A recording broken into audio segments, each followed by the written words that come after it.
All right, I promised my finished home designers that I would talk more about your 5 BFFs, your 5 best friends, conversations that you need to have with home buyers, and one new best friend that will help you to engage and communicate and improve the buyer experience and home buyer experience, as well as increase your sales and home buyer satisfaction, all of it combined.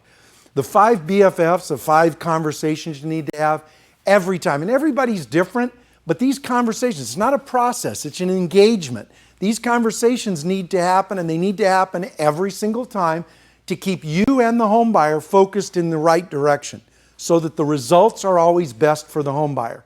The first one is you need to always make sure they know what you're doing together, that you are designing a finished plan for their home. Second one in that process is, are you actually confirming with them why they bought a new home instead of a used home?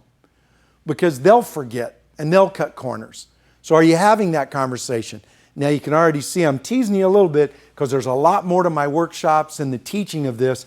But if you don't understand these, then we need to get together and do more of this. Number 3, the conversation is to talk about, have they selected a lead color? And to help them understand lead support and accent and colored neutrals. If you can't do that, you're not designing. You're just taking them through product selections. And if you're not doing that, for most designers, they understand what lead support and accent is, and they can talk about colored neutrals, but they're not doing it with home buyers. They're not designing color schemes and finish plans for the home. Number 4, do you have the courage to talk to them when they're making bad decisions about the consequences of their decisions? Not just telling them why they should do the right thing, but explaining in detail the consequences of cutting corners and leaving things out and not finishing their home. And then number 5, remind them that they'll be as happy as they participate in the process.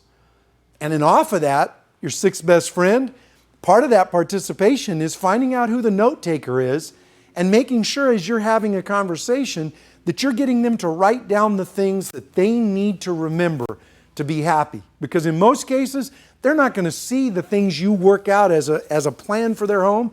They're not going to see those products and those designs in their home for 3, 4, 5, 6 months. So you want to make sure that when they move in, they've got a list of notes of the consequences of the bad decisions they made, the things they need to remember, and those things that will ultimately be the right expectation to leave them happy and not disappointed with their new home. No new home is completely finished when you move in. That's part of the whole discussion of finished home design. But they should have a plan for that home, know where they're at in that plan, and understand what they have left to finish. Then your sales will go up, your customer satisfaction scores will go up. More importantly, the buyer's experience both buying, designing, and as an owner will be extraordinary. So here's to finished home design.